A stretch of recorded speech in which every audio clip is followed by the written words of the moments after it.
E aí pessoal, tudo bem com vocês? Espero que sim. Meu nome é Demetrio Siqueira, eu sou professor de matemática da rede estadual do estado de Pernambuco e hoje, nesse vídeo, a gente vai estar respondendo aí a prova do SSA 3 de matemática do ano de 2019. Geralmente o pessoal chama de SSA 2020, né? Porque é sempre para você entrar no ano posterior na faculdade, tá certo? Então vamos lá. Começando, essa questão 13 diz o seguinte: Sara escreveu três números de quatro algarismos, cuja soma vale 12.345, sendo o primeiro número 6.789, o segundo número Sara apagou o algarismo da dezena e o terceiro ela apagou o algarismo da centena e da unidade de milhar, conforme indicado a seguir. Aí qual é a pergunta, né? Diz assim: que algarismos, respectivamente, Sara apagou? Agora vamos aqui por partes, né? Então, primeiro vai ser: Sara apagou na dezena do segundo número. Então, na dezena do segundo número. Depois, na unidade de milhar e na centena do terceiro número, tá? Respectivamente. Então, a centena do terceiro a gente vai deixar aqui por último, né?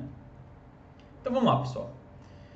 A gente sabe que se somar esses três números tem que dar 12.345. O primeiro é 6.789. O segundo é o algarismo, é o número, né? 20. Aí esse algarismo próximo eu não conheço, eu vou chamá-lo de x, tá? E depois termina com 9. E por fim, eu tenho dois algarismos que eu não sei como começa, então eu vou chamar um de y, o outro de t. E depois termina com 37. Eu vou somar tudo isso e eu já sei o resultado que vai dar, 12.345. Então vamos lá, colocar aqui o 5, o 4, o 3, o 2 e o 1. Ok? Agora vamos lá, eu vou aproximar um pouquinho aqui a tela, tá? Vamos pensar aqui nas contas, pessoal. A gente vai começar somando aqui, né? Então 9 mais 9, ou vou até fazer 9 mais 7, 16. 16 mais 9, 25. Então condiz com o 5 que tem aqui embaixo, só que a gente sabe que vai 2 lá para cima, né? 2, quando eu somar com 8, são 10. Mais 3, que tem lá embaixo, são 13. Só que a gente está vendo aqui embaixo que tem um 4, então precisa ser 14. O que é que significa isso? Que a gente já sabe quanto é que vai ser esse x, que é o nosso algarismo ali da dezena, concorda? Que no enunciado eu fiz de azul. Então a gente sabe que esse x aqui precisa valer quanto, pessoal? 1. Porque 8 mais 2, 10, mais 3, 13, mais 1, 14. A gente sabe que deu 14, vai 1. 7 com 1 que foi, são 8. Mais 0 continua sendo 8. Só que embaixo tem um 3, ou seja, eu cheguei em 13. Então agora eu já estou falando do número que está na centena. Deixa eu ver qual foi a cor que eu utilizei aqui, tá? Dezena do segundo, centena eu usei o verde, né? Então aqui o número que está na centena, que é esse t, ele vai precisar ser quanto? Bora só fazer a conta de novo. 7 mais 1, 8. Para 13, está faltando mais 5, concorda? Então o valor desse t aqui é 5. E agora a gente vai para a unidade de milhar, tá? Lembra que tinha dado 13, aí vai 1, né? Quando eu fizer 6 mais 1, 7. 7 mais 2, 9.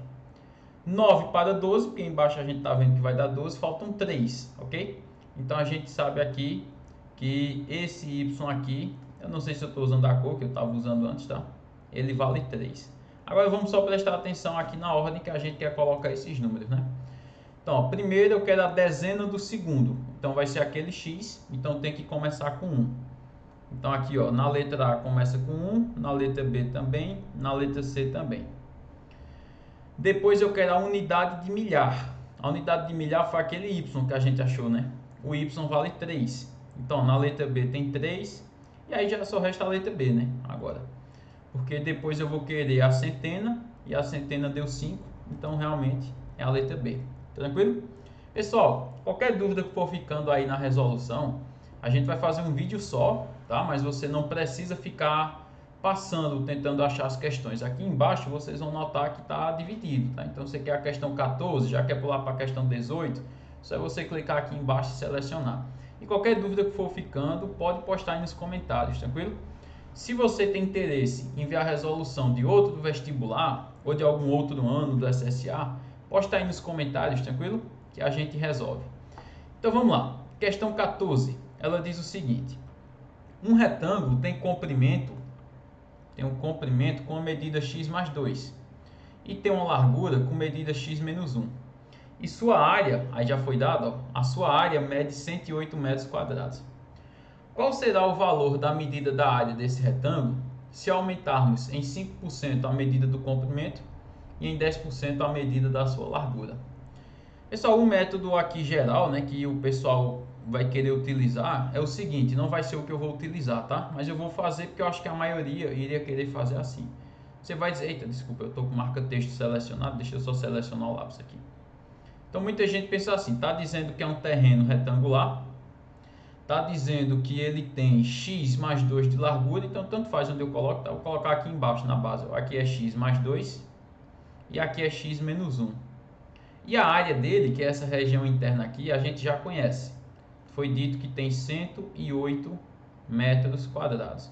Então aqui o que é natural? É a gente simplesmente fazer aqui x mais 2, que é base, vezes x menos 1, que é a altura, e igualar isso daqui a 108. O que é que vai acontecer aqui? Você vai encontrar uma equação do segundo grau. E aí você vai ter que usar a fórmula de Bhaskara para resolver, né, como você já está acostumado aí, e achar o valor desse x. Depois que você achar os valores de x, você vai achar as dimensões, né, a largura e a altura. E aí você aumenta um em 5%, outro em 10%, e calcula novamente a área.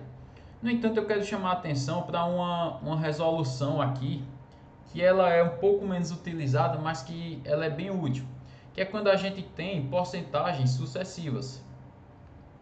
Se você vai fazer o SSA do terceiro ano, eu digo assim porque às vezes você pode estar assistindo esse vídeo só para poder revisar, né, para um Enem, para uma coisa. Mas se você for fazer o SSA do terceiro ano, é importante conhecer essa fórmula, né, porque cai bastante em matemática financeira. Porque aqui a situação é a seguinte: qual é a fórmula de porcentagens sucessivas? É que se eu quiser achar um valor final, eu vou ter que pegar um valor inicial dado e multiplicar por 1 mais ou menos a porcentagem, que multiplica novamente 1 mais ou menos a porcentagem, e assim sucessivamente. É dessa fórmula que nasce a fórmula de juro composto, tá? O que é que significa esse 1 aqui? Esse 1 ele representa o 100%, só que na maneira decimal. Porque 100% não é 100%, concorda? Então, quando eu for substituir as porcentagens, eu tenho que colocar na representação decimal. Mais ou menos vai depender. Se for um aumento, eu uso mais. Se for uma redução, eu uso menos, tá? No caso da nossa questão, o que é que acontece? Eu quero saber qual é a área final. Só que a área final, eu já sei qual é a inicial. A inicial é de 108. Deixa eu só conferir se é 108 mesmo, pessoal. Se é 104, eu não lembro direito. Pronto, é 108, então tá certo. Então, ali aquele valor inicial, eu estou substituindo aqui por uma área inicial que é 108. Aí eu vou ter, ó, 1. Aí vai ser mais, por que mais, pessoal? Porque é um aumento. Aí o aumento é de 5%. 5%, quando eu dividir 5 por 100, fica 0,05, concorda? É obrigado a colocar em decimal aqui, pessoal. E aqui você vai ter 1, aí mais também outro aumento, só que agora é de 10%. 10, quando eu dividir por 100, fica 0,1. Então, qual vai ser a área final? Aqui já vai me dar a resposta. Aqui eu vou ter 108, que multiplica 1,05, que multiplica 1,1. É um pouquinho chato? É um pouquinho chato fazer essa conta. Mas é uma conta 100% numérica, você não vai precisar usar a fórmula de Bhaskara, fazer coisas mais difíceis, tá? Então, primeiro eu vou multiplicar aqui o 108 pelo 1,05 e depois eu multiplico por 1,1, tá? Então, vamos fazer essa conta aqui, 108 que multiplica 1,05. 8 vezes 5 é 40, vai 4. 5 vezes 0, 0, mas aí tinha ido 4. 5 vezes 1, 5. 8 vezes 0, 0. 0 vezes 0, 0. E 1 vezes 0, 0. 1 vezes 8, 8. 1 vezes 0, 0. E 1 vezes 1, 1. Agora vamos somar tudo isso aqui. 0. 4 mais 0, 4. 8 mais 5 vai dar 13, né? Vai 1. Aí aqui eu repito esse 1 e aqui eu baixo 1. Lembra que eu preciso voltar duas casas? Então aqui já vai dar 103,4, ok? Aí agora, esse valor aqui embaixo, onde eu estou colocando 103,40, que é só 0,4, eu ainda tenho que multiplicar por 1,1. Aí agora sim eu estarei encontrando aqui qual vai ser a área final desse retângulo. Então vamos lá. Vou pegar esse 113,4 e vou multiplicar por 1,1. Bom é que essa multiplicação vai ser fácil, né? 4 vezes 1, 4, 3, 1 e 1, só vai repetir. 4 vezes 1, 4, 3, 1 e 1. E agora a gente soma. 4, 3 mais 4, 7, 3 mais 1, 4, 1 mais 1, 2 e 1 eu repito. E aí eu volto duas casas decimais, né? Então qual vai ser a área final aqui? Vai ser de 124,74 metros quadrados. Então aqui a gente tem a nossa resposta quase 100% numérica. Não vou dizer 100% numérica porque eu preciso usar a fórmula no início. Mas é bem mais rápido e mais fácil do que você resolver utilizando a fórmula de Bhaskara, tá? Então fica essa observação aí, pessoal. Então 124,74. Vamos ver o que é que deu aqui. Letra D, concorda? Então a gente tem aqui a letra D. Um erro comum aqui, pessoal, é que como aumentou em 10%, outro em 5%, muita gente pode pensar que vai aumentar em 15%, tá? Mas não vai ser em 15%. A gente está com valores, 5% é de uma medida, 10% já é de outra medida, são valores diferentes, então eu não posso comparar desse jeito, ok? A questão 15, eu grifei de vermelho porque no gabarito oficial diz que ela foi anulada. Vamos tentar entender aqui o porquê de ter sido anulada, né? A questão diz o seguinte: para qual valor temos o mínimo da função f de x igual a 2 menos 5 cosseno de x? Pessoal, vê só. Eu vou escrever lá no cantinho, tá? F de x menos 5 cosseno de 2x. Deixa eu escrever aqui. F de x é igual a... E quem disse que eu me lembro? Eu não lembro mais não. Eu lembro que é menos 5 cosseno de 2x. É 2 menos 5 cosseno de 2x, né? 2 menos 5 cosseno de 2x. Pronto, essa é a função. Pessoal, é importante lembrar uma coisa, que eu vou falar que vale para o seno e também vale para o cosseno, tá? Tanto o seno quanto o cosseno sempre vão ser funções maiores que menos 1. Menos 1 é o valor mínimo para essa função. O seno de qualquer coisa que eu coloque aqui dentro desse parênteses, de qualquer número, vai ser sempre maior que menos 1.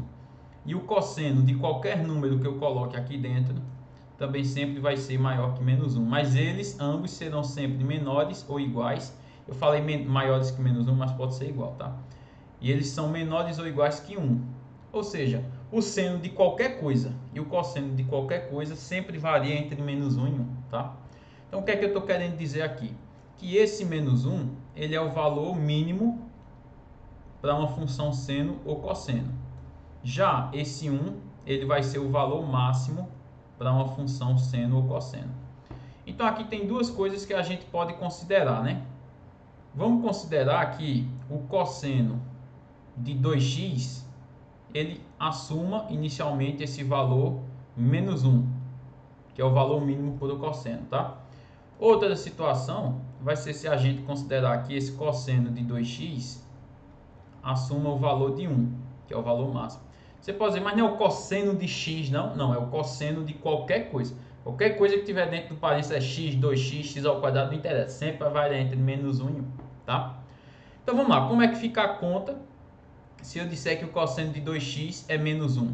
Vai ficar 2 menos 5 vezes o cosseno de 2x, que eu estou dizendo que vale menos 1. Então quanto é que a gente vai achar aqui? 2 menos com menos é mais, né? E 5 vezes 1 é 5. Então eu vou ter 2 mais 5. Eu vou encontrar 7 como resultado. Já aqui embaixo, se eu disser que vale 1, eu vou ter 2 menos 5 vezes o cosseno de 2x, que agora eu estou dizendo que vale 1.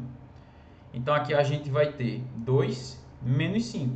E 2 menos 5 é igual a menos 3. O que é que significa esse menos 3 aqui então? Esse menos 3 vai ser para mim um valor mínimo que eu vou encontrar para essa função. E o 7 vai ser o quê? Vai ser o valor máximo para essa função, ok? Então isso no plano cartesiano, né? Aquela onda que é do cosseno, bem característica, teria um mínimo de menos 3 no eixo y e um máximo de 7. Então o mínimo é menos 3, que é o que está sendo pedido na questão. Só que aqui diz, ó, qual é o valor mínimo, e a gente olha para as alternativas e não tem menos 3. Certamente essa letra C aqui esqueceram de digitar o sinal de menos, né? Ou então poderia ser o máximo. Se fosse o máximo, aí seria a letra A, que é 7. Mas como a pergunta é o mínimo e não tem, então realmente essa questão precisou ser anulada, tá? Pessoal, agora partindo para a questão 16. Ela diz o seguinte: no plano cartesiano representado a seguir, temos a imagem de um ícone formado por um conjunto de pontos de coordenadas x, y. Aí, qual é o comando da questão? O que é que ela espera de mim? Que figura obteremos se para cada ponto do ícone trocarmos as coordenadas de x e y? Ou seja, se um ponto tivesse coordenadas 2, 3, hipoteticamente, ele passaria a ter coordenadas agora 3, 2. Tá claro isso? A ideia é essa, tá? Então, qual dessas imagens aqui melhor representa a situação descrita? Pessoal, essa questão é muito simples, porque nota uma coisa aqui. Toda a minha figura, todos os pontos que existem nessa figura, eles estão no primeiro quadrante. Concorda? E o que é que acontece no primeiro quadrante com o ponto hipotético do plano cartesiano? O x, eu sei que ele é um valor positivo, e o y, eu sei que ele é um valor positivo, para qualquer ponto que eu pegue aí. Se eu for trocar, o que é que vai acontecer? O y, ele vai vir para o lugar do x, o y vai estar aqui assumindo como se fosse papel de x. Só que o y continua sendo positivo, porque ele não era positivo. E o x, que era positivo, passou para o lugar do y. Só que o x era positivo, então ele continua positivo. Então, qual é a conclusão que eu chego aqui quando eu analiso este ponto? Eu chego à conclusão que este ponto, com as coordenadas trocadas, ele também está no primeiro quadrante. Qualquer ponto neste modelo, nesta situação, está no primeiro quadrante, porque tanto o x quanto o y continuarão sendo positivos, tá? Só que com a ordem invertida. E aí, quando a gente olha para as alternativas, a única alternativa onde você tem o ícone continuando no primeiro quadrante aqui é a letra D, né? Pode ver que em todas as outras situações tem coordenadas que são negativas, tá? Ou ambas negativas ou ao menos uma delas negativas. Isso não pode acontecer. Então a resposta correta aqui tem que ser a letra D, tranquilo? Porque tem que continuar estando no primeiro quadrante. Então é isso daí, pessoal. Qualquer dúvida posta nos comentários, tá certo? Agora partindo para a questão 17. A questão 17 diz o seguinte: qual a medida da área do triângulo formado no primeiro quadrante entre a reta x sobre 2 mais y sobre 3 igual a 1 e os eixos das abscissas e das ordenadas? Lembrando que eixo das abscissas, para quem não lembra aí, né, significa o eixo x. E o eixo das ordenadas significa o eixo y.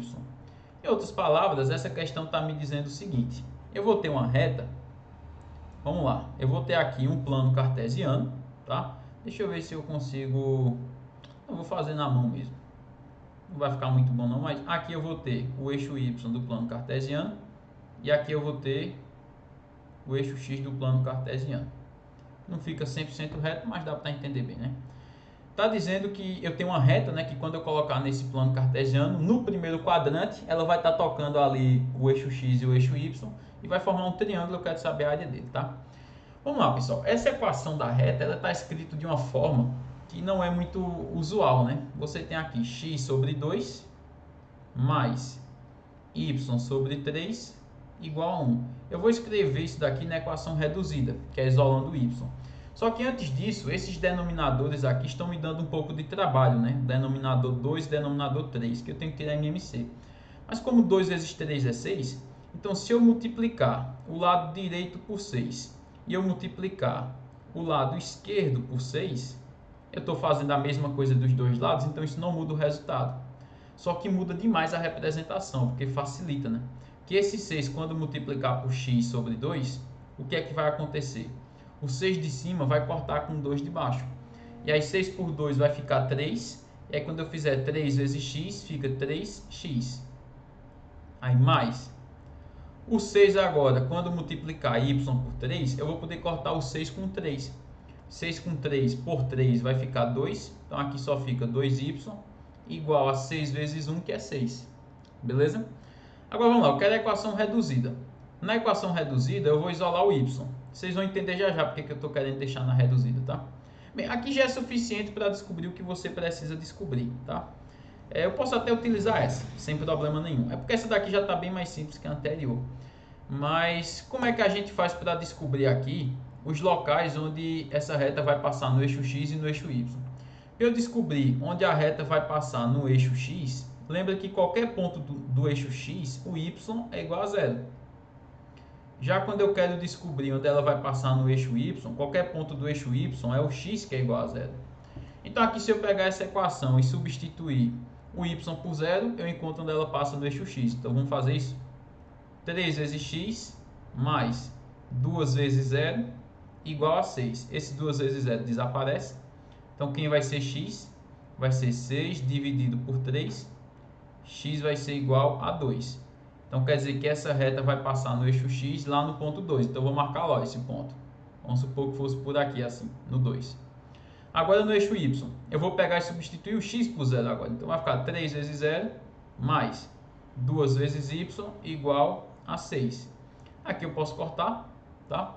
E aí eu vou ter 2y igual a 6. Então quem vai ser y? Vai ser 6 dividido por 2. Então y vai ser igual a 3. Ok? Então a gente vai ter esse ponto aqui em cima. E aí agora eu vou ligar esses dois pontos. É claro que a reta ela continua, tá? Em ambos os sentidos aqui. Mas como eu só quero formar o triângulo com o eixo x e o eixo y, o triângulo é esse daqui, né, pessoal? Nota que isso daqui é um triângulo retângulo. Isso é bom, né? Porque fica fácil de calcular a área. Então como é que eu vou calcular a área desse triângulo aqui? Simplesmente base, que é 2, vezes altura, que é 3, dividido por 2. É assim que calcula a área de um triângulo, né? A área do triângulo é base vezes altura dividido por 2. Então aqui eu corto 2 com 2 e eu descubro que a área desse triângulo é 3 unidades de área. Se tivesse medido em centímetro, ficaria centímetro quadrado e assim sucessivamente, tá?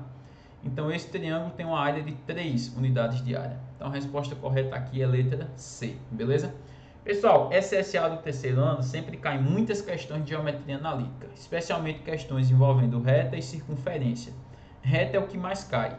Depois a gente tem circunferência e ponto ali disputando, tá? Vamos lá, questão 18 diz o seguinte: os 12 atletas de um time de voleibol da escola Viver Bem estão sendo entrevistados pelo seu treinador para definir quais serão os jogadores titulares. Em determinado momento, o treinador perguntou o número de esportes que os atletas praticavam além do voleibol. O resultado está apresentado no quadro ao lado. Então a gente tem aqui, ó, Hugo, por exemplo, 0 significa que só pratica realmente o voleibol. Tiago, 4. Então Tiago, além do voleibol, pratica mais 4 esportes. E assim sucessivamente. Qual é aproximadamente a variância do número de esportes praticados por esses atletas, além do voleibol? Então não é para contar com o voleibol, tá, pessoal? É além do voleibol. Ou seja, os números que eu vou ter que utilizar para calcular essa variância são realmente os números da tabela. Porque se fosse incluindo o voleibol, por exemplo, o Hugo, que é o primeiro, ele teria 0, que é além do voleibol, ele não pratica nada, mas ele pratica o voleibol. Então para Hugo seria o número 1. Para Tiago, que é o segundo do quadro, seria 5, porque ele pratica o voleibol mais 4 além do voleibol. Não é o que vai acontecer na nossa conta. Não é para contar com o voleibol, tá? Então a gente vai usar realmente os números que estão ali no quadro.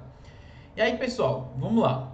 Foi pedido aqui para você calcular a variância. Variância é uma conta um pouco grande, tá? Ela se divide em 3 passos. São 2, na verdade, eu gosto de colocar 3 só para ficar um pouco mais didático. O primeiro passo é a gente calcular a média.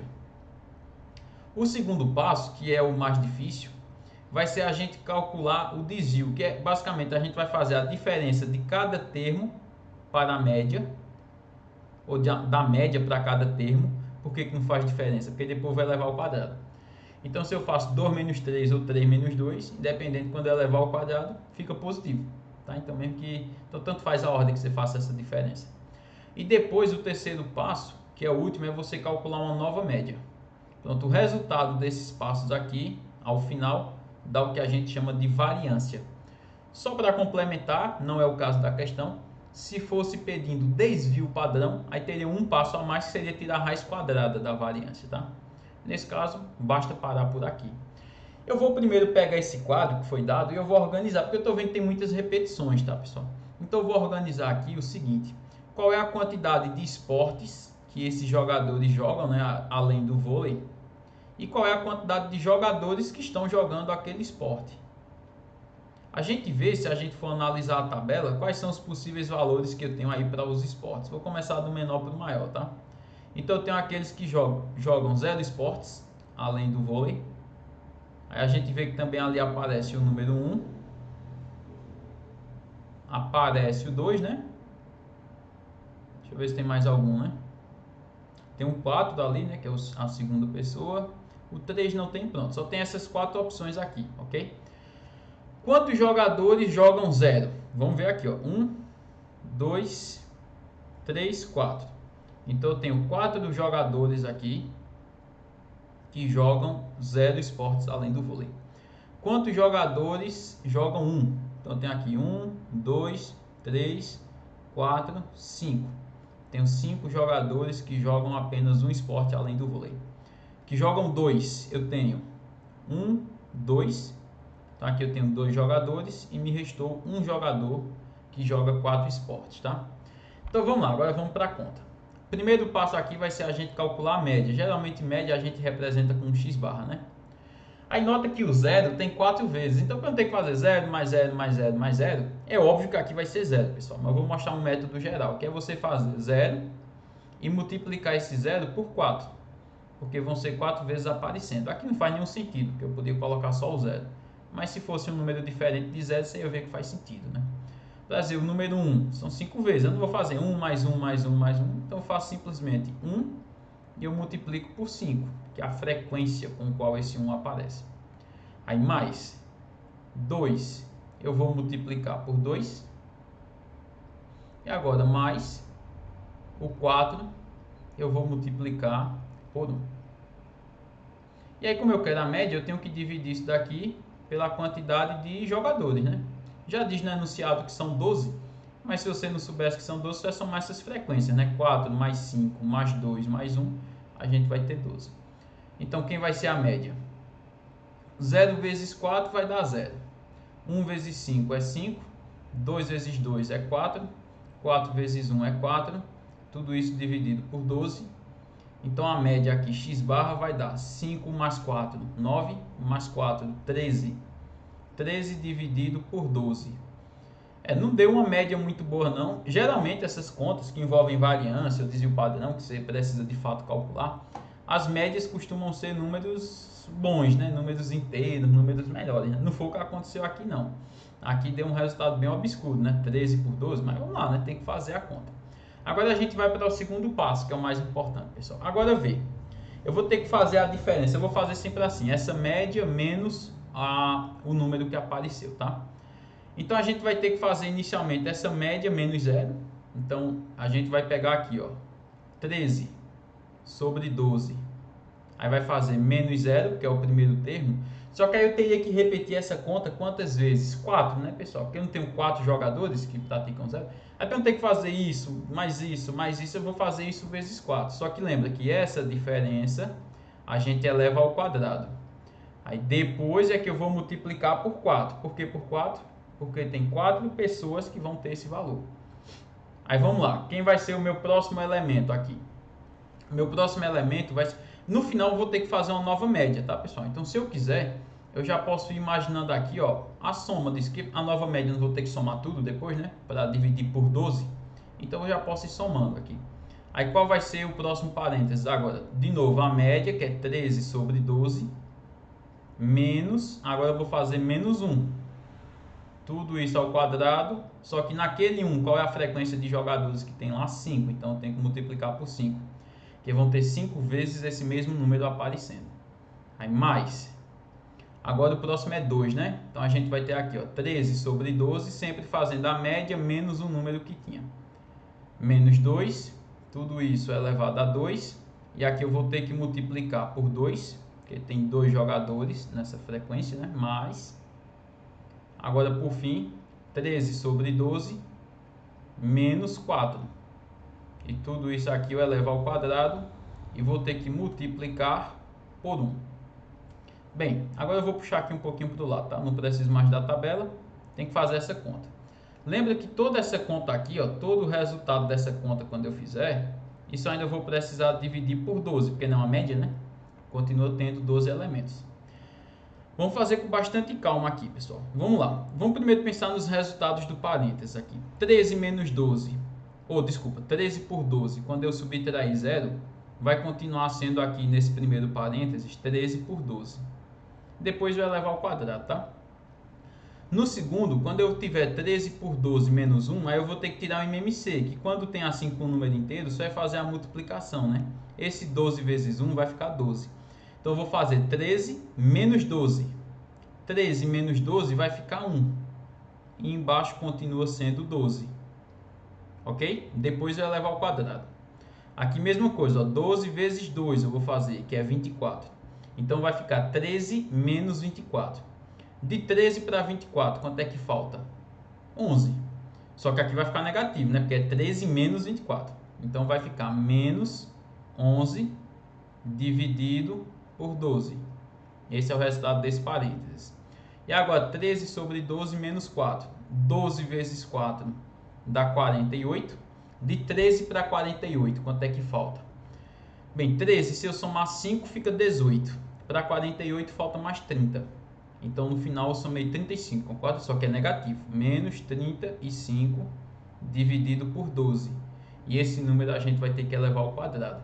Notem que é uma conta enorme aqui, né? É bem característico do SSA aqui. Eu não sei se as outras a gente vai ter uma conta maior que essa. É provável que não tenha, tá? Então, aqui vamos lá. 13 sobre 12 ao quadrado. 13 vezes 13 dá 169.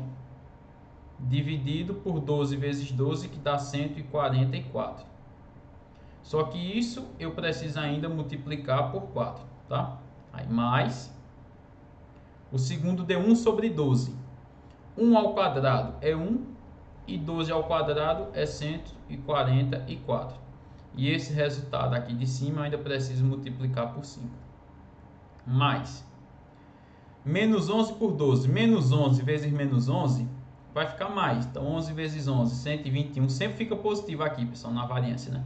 Porque como eu vou elevar ao quadrado, mesmo que o parênteses dê negativo, quando eu elevar ao quadrado fica positivo. E aí 12 vezes 12 dá 144, novamente. Esse resultado eu preciso multiplicar por 2. E agora o último, mais 35 vezes 35. Eu não sei se vocês sabem, existe um método para você elevar um número que termina com 5 ao quadrado rapidamente. Esse 5 ao quadrado aqui, a gente coloca 25. E para descobrir o número que vem antes, só é a gente pegar o número que a gente tem e multiplicar pelo sucessor dele. O sucessor de 3 é 4, concorda? E aí 3 vezes 4, 12. Então vai ficar aqui 1225. Testa isso com outros números aí, faz 25 ao quadrado, 45 ao quadrado, para você ver que dá certo, tá? Isso ajuda também na hora de tirar a raiz quadrada desse tipo de número que termina com 25. Então vamos lá, aqui vai dar 1225, esse 35 ao quadrado. Então 1225. Tudo isso dividido por 144. E esse resultado eu preciso multiplicar por 1. Eu vou colocar só a título de colocamento, tá? Porque multiplicar por 1 não faria nenhuma diferença aqui. E tudo isso quando terminar eu divido por 12, ok? Bem, aqui você pode até pensar, não seria uma boa ideia. Por exemplo, no início você simplificar aqui, o quadro 144, eu vou simplificar. Não é uma boa ideia, pessoal. Porque como todos os denominadores são 144, é bom que eu mantenha esse denominador para não ter que tirar MMC. Então o que eu vou fazer de fato mesmo é só multiplicar. É como se todos esses números agora, o que eu estou querendo dizer é isso daqui. Todos esses números vão estar sobre o mesmo denominador, que é o denominador 144. E agora eu vou somar os números de cima. Só que antes precisa multiplicar. 169 vezes 4. Vamos lá. 4 vezes 9 dá 36. Aí vai 3. 4 vezes 6 dá 24. Com 3 que foi dá 27. Vai 2. 4 vezes 1, 4. Com 2 que foi 6. Então aqui ficou 676. Mais 5 vezes 1 é 5. Mais 121 vezes 2, o dobro de 121, vai dar 242. Mais o 1225. Pronto. Esse resultado aqui, não esquecer, a gente depois vai ter que dividir por 12. Aí vamos lá, vamos fazer essa soma aqui agora, pessoal. Deixa eu logo repetir aqui, tá? O 144. Vamos fazer a soma agora aqui. Deixa eu pensar aqui. 1.200, quando eu somar com 600, vai dar 1.800, né? 1.800, quando eu somar com 200 daqui, dá 2.000.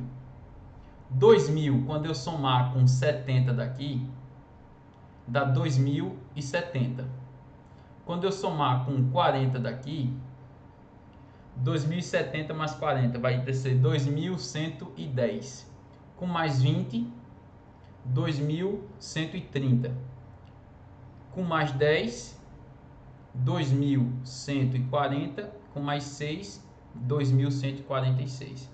Então isso aqui vai dar 2.146. Tudo isso dividido por 144. Só que lembra que isso ainda tem uma divisão principal aqui, que é o fato de estar dividido por 12. O que é que acontece numa situação desse tipo, né? Uma divisão de fração.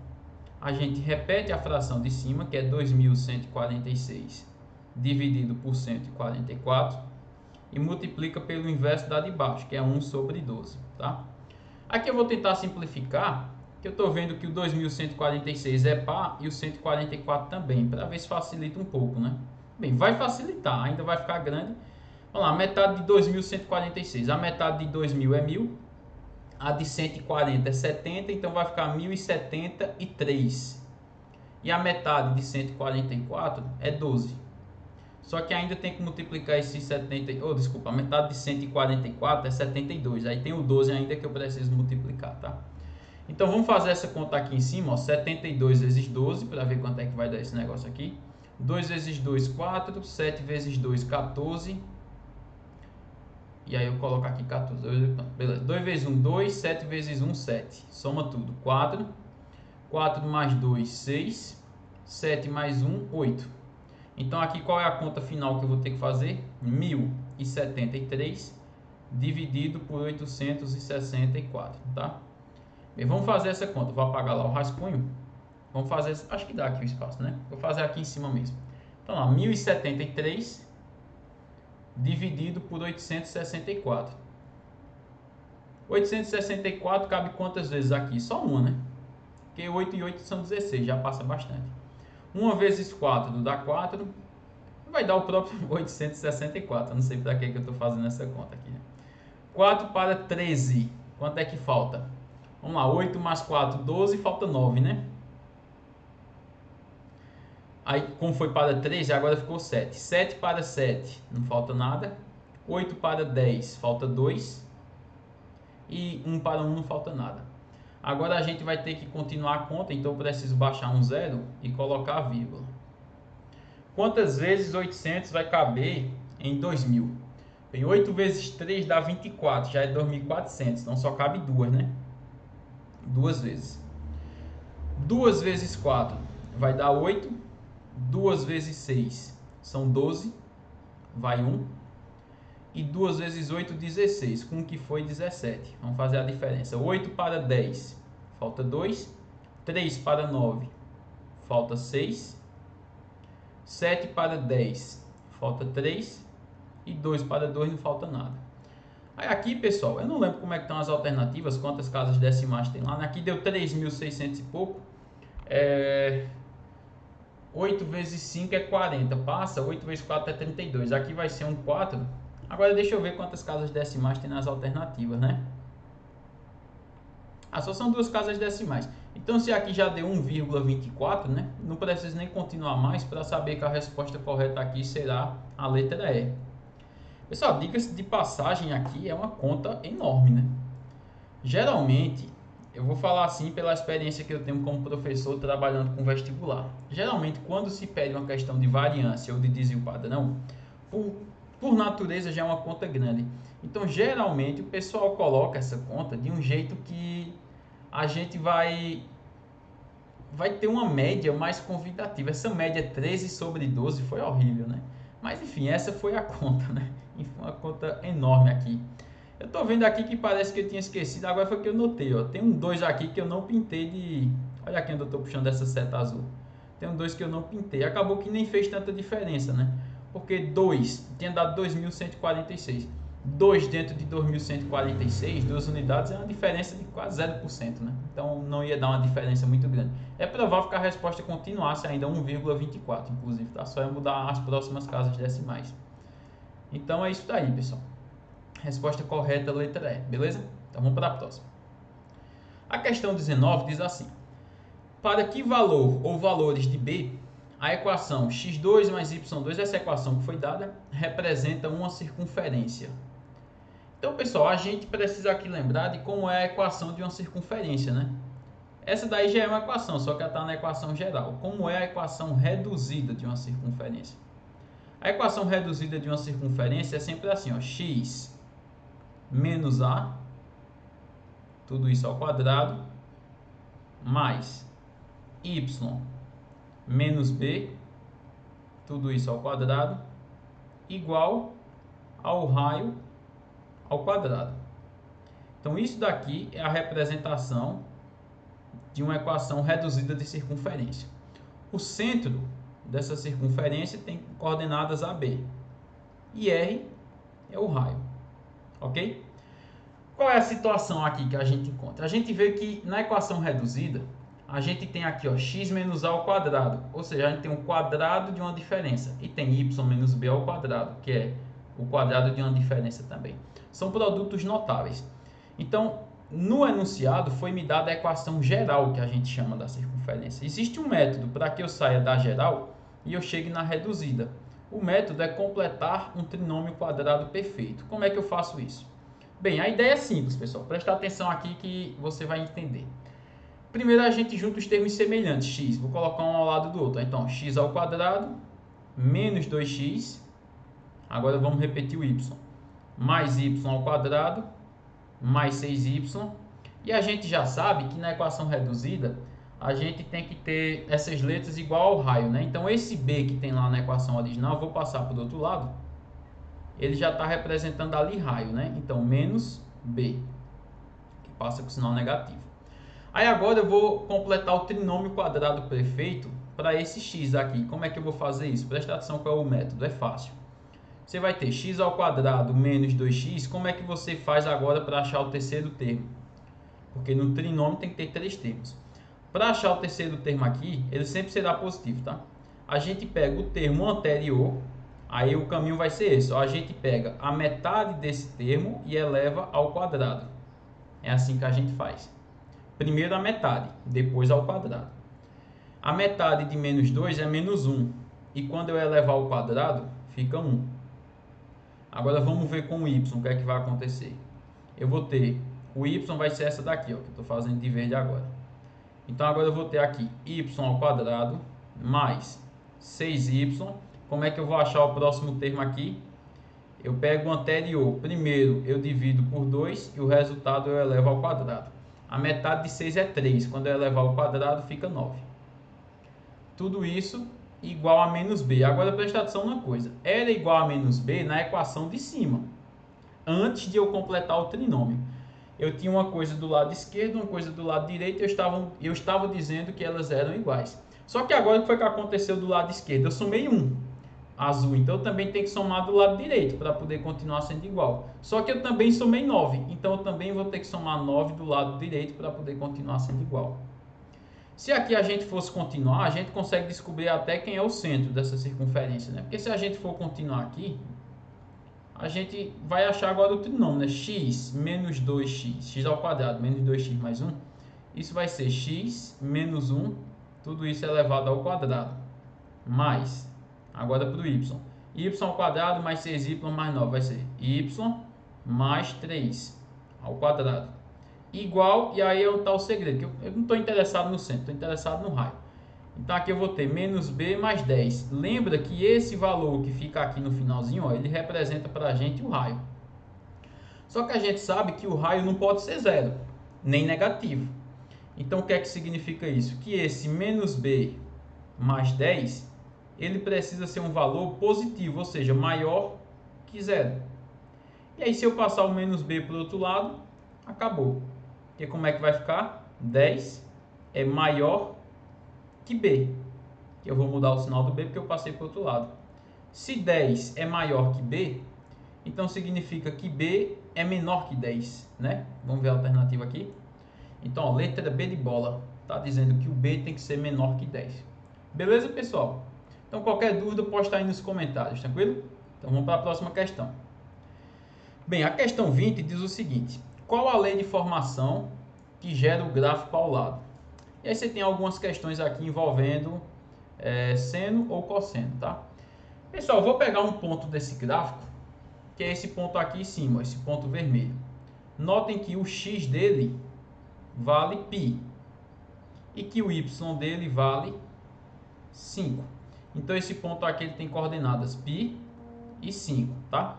Como é que a gente faz para resolver uma questão desse tipo? Eu gosto de dizer que geralmente o melhor caminho para achar uma função dessa, para você não ter que ficar decorando como é que os parâmetros influenciam no gráfico, é você testar valores, tá? Não é o caminho mais rápido de repente, mas é um caminho mais fácil. Então, por exemplo, aqui ó, na letra A, sim, a gente tem que lembrar, como eu estou falando de π, tem que lembrar uma coisa importante aqui, tá, pessoal? Que quando a gente tem uma circunferência, a circunferência trigonométrica, né? Ela tem aqui o eixo dos cossenos, ele fica aqui como se fosse o eixo x. Então esse eixo aqui, ele representa o cosseno. E o eixo y, ele representa o seno, tá? E aqui, como a gente vai falar do ângulo π, π é a mesma coisa que 180 graus, tá? Então o π, ele tá aqui, ó, nesse ponto aqui, o π. Então quanto é que vai ser o cosseno de π? O cosseno de π vai ser menos 1. E quanto vai ser o seno de π? O seno de π vai ser 0. Bem, você pode estar se perguntando por que, que o cosseno de π é menos 1, por que, que o seno de π é 0. Bem, tem a ver com o fato dessa circunferência trigonométrica ter raio 1. Então, como ela tem raio 1, se eu for para a esquerda, para o cosseno, eu vou ter uma unidade só que para a esquerda, né? Que eu estou falando do eixo x, aí fica negativo, menos 1. No caso do seno, quando eu fizer a sombra, né, desse ponto aqui no eixo dos senos, que é o eixo y, vai ficar 0. Então é por isso que tem a ver com isso. Se você não sabe, existe um método rápido para a gente saber de 30, 45, 60, 90 e 0 também, tá? Existe um método rápido para a gente saber seno e cosseno disso daí. Se você não conhece o método, posta aí nos comentários que eu posso gravar um vídeo, tá? Explicando, é bem rápido mesmo. Mas vamos lá, vamos testar as alternativas. Na letra A, quanto é que vai ficar a conta? Vamos lá, 2 menos 3 vezes o cosseno de π. Lembra que o x que eu estou pegando é π. E o cosseno de π eu sei que ele vale menos 1. Então, na letra A, eu vou ter aqui 2. Menos com menos é mais. Então, 2 mais 3 é igual a 5. Então, na letra A já deu certo. Só que eu ainda não posso marcar a letra A, porque pode ser que dê certo em outra. Aí eu vou precisar de outro ponto, tá? Então, vamos para a letra B. Na letra B, a gente tem aqui 1 mais 2 vezes o seno de π. O seno de π a gente já sabe que é 0. Então, aqui esse 2 vezes 0 anula e só vai me restar aqui o número 1. Que está errado, porque eu preciso que dê 5. Lembra que o ponto é π e 5. Agora, na letra C, a gente vai ter 1 menos 3 vezes o seno de π. A gente já sabe que o seno de π é 0. Então, a gente vai cortar aqui, ó, 3 vezes 0, e aí só sobra novamente o número 1, que a gente já sabe que está errado. Na letra D, a gente tem 5 vezes o cosseno de π. O cosseno de π vale menos 1. E quando eu fizer 5 vezes menos 1, vai dar menos 5. Que também está errado, porque note que não é menos 5 que eu quero, é 5. E na letra E, a gente vai ter menos 4 vezes o seno de π, que a gente sabe que o seno de π vale 0. Então aqui eu vou ter menos 4 vezes 0, anula, fica 0. Então deu tudo errado. Só deu certo mesmo na letra A. Se só deu certo na letra A, então aqui não tem segredo. A alternativa correta será a letra A. Se tivesse dado certo na letra D, por exemplo, a gente teria que pegar um outro ponto, tá? Algum ponto conhecido aqui. Por exemplo, a gente vê ali no gráfico, né, que quando x for 0, está passando no menos 1. Então Então a gente teria que fazer aí com o cosseno e o seno de zero para ver se ia dar menos 1, tá? Então situações desse tipo aí estão acontecendo. Então vamos lá.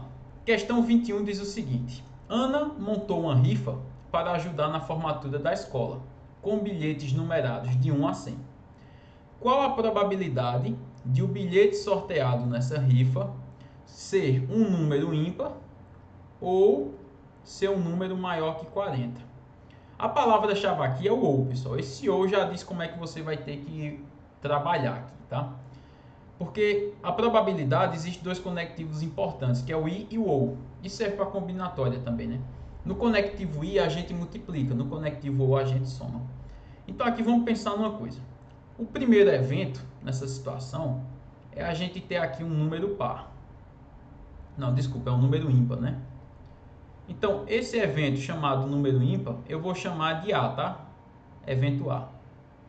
Quem são os elementos aqui? Lembra que vai de 1 a 100. Então, quem são os números ímpares? 1, 3, 5 e assim vai, até chegar no último, que é o 99. Por curiosidade, eu tenho quantos elementos aqui? Bem, se fosse de 1 até 100, eu tenho 100 elementos. De 1 até 99, só contando os ímpares, eu vou ter a metade, né? Porque de 1 até 100, esses 100 elementos, metade é par, metade é ímpar. Então aqui quer dizer que nesse conjunto eu tenho 50 elementos. Concorda? Agora vamos para o nosso segundo conjunto, que é o conjunto dos números que são maiores que 40, tá? Então os números maiores que 40. Eu vou chamar esse evento aqui de B, para não ter que ficar escrevendo maiores que 40 o tempo todo, tá? Quem são os números maiores que 40? Lembra que está variando de 1 a 100. Então vai ter aqui o 41, o 42, o 43, até chegar no 100. Concorda? Vê que é maior que 40, não é maior ou igual a 40. Porque se fosse igual a 40, eu pegava o próprio 40 também. Bem, quantos elementos a gente tem aqui agora? Agora pensa comigo, pessoal. De 1 até 100, tem 100. De 1 até 40, tem 40. Então, dali para frente, vai ser o que falta para 100. Então, de 41 para 100, tem 60 elementos. Concorda? Mais fácil do que você ficar imaginando de 41 para 100, é você saber que de 1 para 40 tem 40. Então, de 100, se eu tirar os 40 que já tinha antes, sobra 60, tá? Agora, a gente quer aqui o seguinte, ó, qual é a probabilidade de o número ser ímpar, ou seja, de acontecer o evento A, ou o evento B, que é o número ser maior que 40. É a famosa regra do ou. Como é que a gente faz numa situação como essa? A gente calcula a probabilidade de acontecer o primeiro evento. Na regra do ou a gente sempre soma, né? Mais a probabilidade de acontecer o segundo evento. Se esses eventos tiverem algum elemento em comum, e aqui vai ter, a gente precisa retirar a probabilidade de acontecer os dois ao mesmo tempo, de acontecer o evento A e o evento B, que seria a interseção dos dois, né? Porque está acontecendo os dois e está na interseção dos dois. Então vamos lá. Qual é a probabilidade de acontecer o evento A? A gente já sabe, porque são 50 elementos. Então é 50 elementos dentro de um total de 100 elementos. Mais, qual é a probabilidade de acontecer o B? São 60 elementos favoráveis dentro de 100 elementos possíveis. Menos. Agora vamos lá. O que é a interseção aqui? São os números que, além de serem ímpar, são maiores que 40. De 41 até 100, a gente tem 60 elementos. Desses 60, metade serão pares e metade serão ímpares. Então eu tenho 30 elementos que, além de serem ímpares, são maiores que 41. Maiores que 40, desculpa. Começando no 41. Então aqui tem 30 elementos em comum. Então por isso que eu vou ter que retirar 30 dividido por 100. Então aqui qual vai ser a probabilidade disso acontecer? 50 mais 60 vai dar 110. 110 menos 30 vai ficar 80. E o que é 80 por 100? É a mesma coisa de 80%. Então a probabilidade disso acontecer é de 80%. Ok? Então vamos lá nas alternativas. Bem, a gente vê aqui que a alternativa correta é a letra D. Tranquilo? Tá claro, pessoal, essa questão.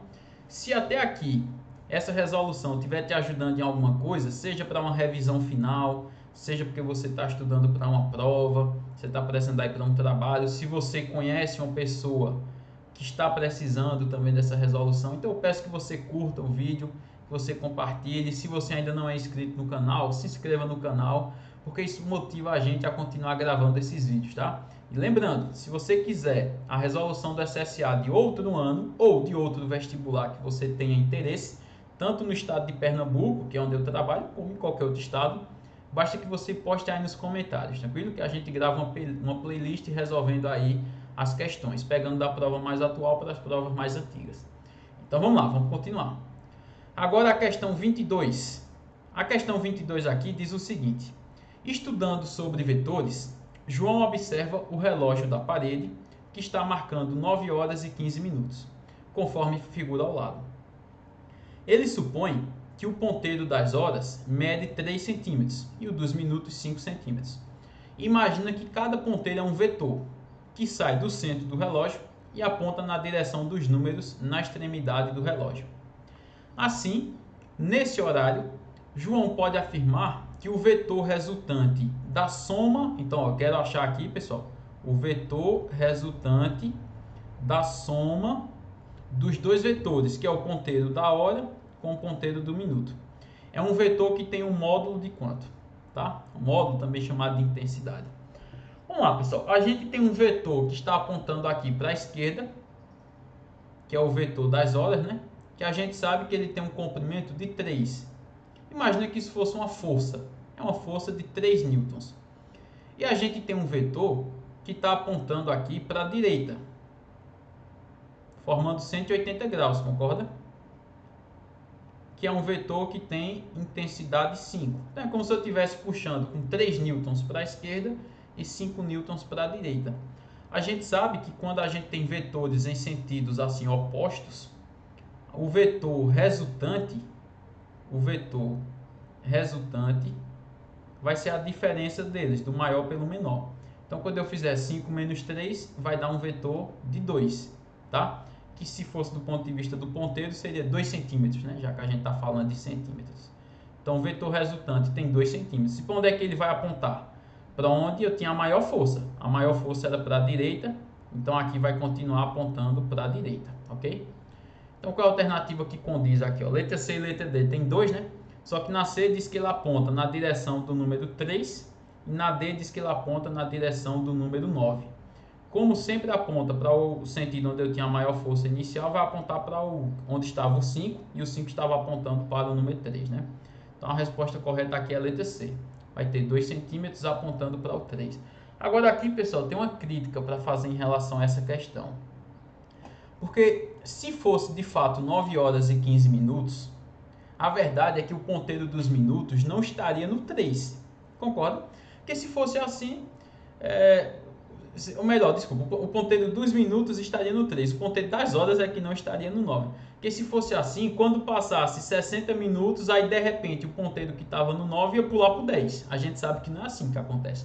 Quando os minutos vão passando de maneira contínua, o ponteiro do relógio, que são as horas, também vai subindo.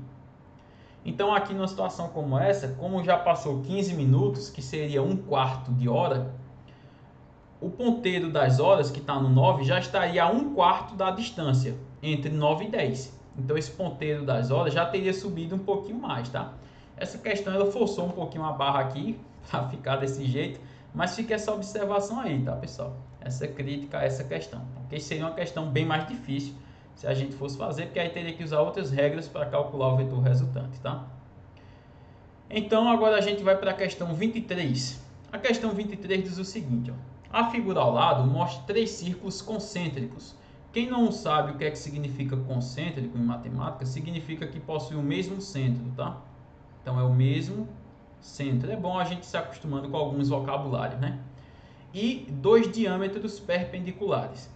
Se os círculos têm raios que medem, respectivamente, 4, 6 e 7, quanto mede a área da parte pintada? Aqui, pessoal, vale notar que essa questão ela pode ser bastante complicada se você quiser seguir por certos caminhos obscuros aqui, né? Que é, por exemplo, você pegar o círculo pequeno aqui, você, ó, tem esse círculo pequeno aqui, eu vou calcular a área dele, depois eu divido por 4. Aí agora eu tenho esse círculo grande aqui, esse mediano, né? Eu vou calcular a área dele e dividir por quanto? Agora é onde vem, né? Que isso daqui representa que fração do círculo verde? Você começa a ficar numa complicação danada aqui agora, né? Você teria que calcular a área da coroa, que seria fazer esse círculo verde inteiro e retirar o vermelho.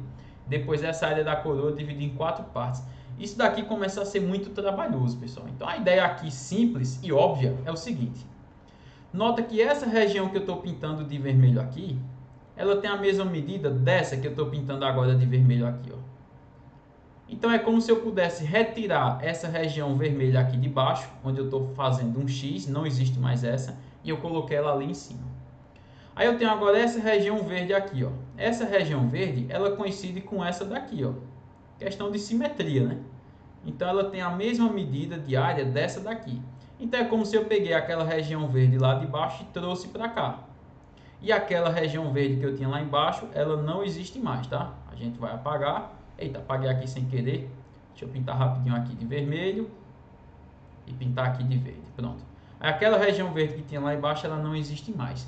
No final das contas, o que foi que de fato sobrou aqui? Essa região azul aqui, ó. Que é essa. Vindo para cá. Vindo para cá. E o que é essa região azul inteira? Essa região azul, ela representa 1/4 da área do círculo. Que círculo? O círculo maior de todos aí, né? Que é o círculo cujo raio é esse raio aqui azul que mede 7, ok? Então a gente vai fazer essa conta, calcular a área de um círculo cujo raio é 7 e dividir em 4 partes. Então esse é o método mais rápido aqui e útil para a gente fazer uma conta desse tipo, né? Então qual vai ser a área que nós estamos procurando? Vai ser 1/4 da área do círculo, que é π vezes o raio ao quadrado. Então vamos lá. Quem vai ser essa área? Vai ser 1/4 de π vezes o raio é 7, 7 ao quadrado. Vou puxar para cá. Então a área vai ser 7 ao quadrado é 49. Quando eu multiplicar por π, vai ficar 49π dividido por 4. Bem, vamos dividir. Aí você pode se perguntar, e o π? A gente substitui por 3,14, por 3? Não, nesse caso, quando a gente olha para as alternativas, a gente vê que nas alternativas tem o número π. Então quer dizer que o π ele não vai ser substituído, tá? Então basta a gente realmente dividir 49 por 4. Lembra que 4 ele é 2 vezes 2. Então significa que eu tenho que pegar a metade 2 vezes seguidas. Então vamos primeiro pegar a metade de 49. A metade de 49 vai ser 24,5. Então ficou 24,5π, só que ainda falta dividir por 2. É como se eu tivesse simplificado por 2, tá, pessoal? Em cima e embaixo. E agora qual vai ser a área final? 24,5 por 2. A metade de 24 é 12 e a de meio é 0,25. Então vai ficar 12,25π. Eu não lembro se dizia que estava em metro ou em centímetro, mas estaria aqui em metro quadrado, centímetro quadrado, depende da unidade de medida. Mas a área procurada, no final das contas, corresponde a 12,25π, tá? Então a resposta correta aqui, ó, a gente vê que é a letra E. Tranquilo, pessoal? Qualquer dúvida, você vai postar nos comentários, beleza? Bem, agora vamos para a questão 24. Ela diz o seguinte: na fila de embarque, Ricardo aborda passageiros com o propósito de vender a assinatura de uma revista. Após ter mantido contato com 20 passageiros, sua taxa de sucesso nas vendas foi de 55%. Após abordar mais 5 passageiros, sua taxa de sucesso subiu para 56%. Aí qual vai ser a pergunta? Dentre os 5 últimos passageiros abordados, para quantos ele conseguiu vender a assinatura? Ele conseguiu vender para os 5? Conseguiu vender só para 1, para 2, para 3 ou para 4? Bem, vamos com calma aqui, vamos na ordem que a questão nos deu. Primeiro, a gente sabe que dos 20 passageiros, inicialmente, ele conseguiu uma taxa de sucesso de 55%. Vamos descobrir para quantos passageiros ele vendeu, então. Então, a gente vai calcular quanto é 55% de 20. Eu vou cortar o zero de cima com o zero de baixo, vou fazer 55 vezes 2, que dá 110. E esse resultado eu vou dividir por 10, quando a gente cortar, Então significa que esse cara conseguiu vender para 11 passageiros. Ou seja, dos 20, né? Dos 20, ele conseguiu vender para 11. Depois está dizendo que ele conseguiu aumentar a taxa de sucesso dele para 56%. Só que para isso ele pegou mais 5 passageiros.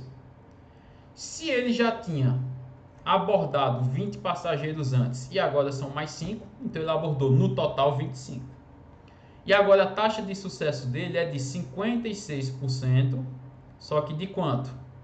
De 25 passageiros, né? Porque já tinha sido 20, mais 5 agora é 25. Bem, a gente pode simplificar o 25 e o 100. 25 por 25 fica 1 e 100 por 25 fica 4. Então a conta aqui é a gente fazer 56 dividido por 4. Vamos lá, a metade de 56 dá 25, 28, né? Então aqui vai dar 28, só que eu ainda preciso pegar a metade de novo, vai dar 14. Então quer dizer que agora, no total, esse cara conseguiu, dos 25, né? Esse cara conseguiu no total vender para 14 passageiros, dos 25. Só que lembra que ele já tinha vendido para 11 antes, né? Então se ele vendeu para 14 no total, e antes ele já tinha vendido para 11, então quando eu fizer 14 menos 11, sobra 3. O que são esses 3? Daqueles 5. Os 5 que ele abordou depois, ele conseguiu vender para 3 deles. Então quer dizer que agora ele vendeu para mais 3. A alternativa correta é a letra C. Então pessoal, a gente está concluindo o vídeo aqui. Qualquer dúvida, posta nos comentários. Se você gostou do vídeo, se ele te ajudou em alguma coisa, peço que você curta, que você compartilhe, que se inscreva no canal, beleza? Deixa seu comentário aí do que você achou e de qual vestibular você quer que a gente responda. Você quer de qual ano? Quer outro ano do SSA? Então é isso daí, beleza? Valeu, pessoal, e até a próxima questão. Tchau.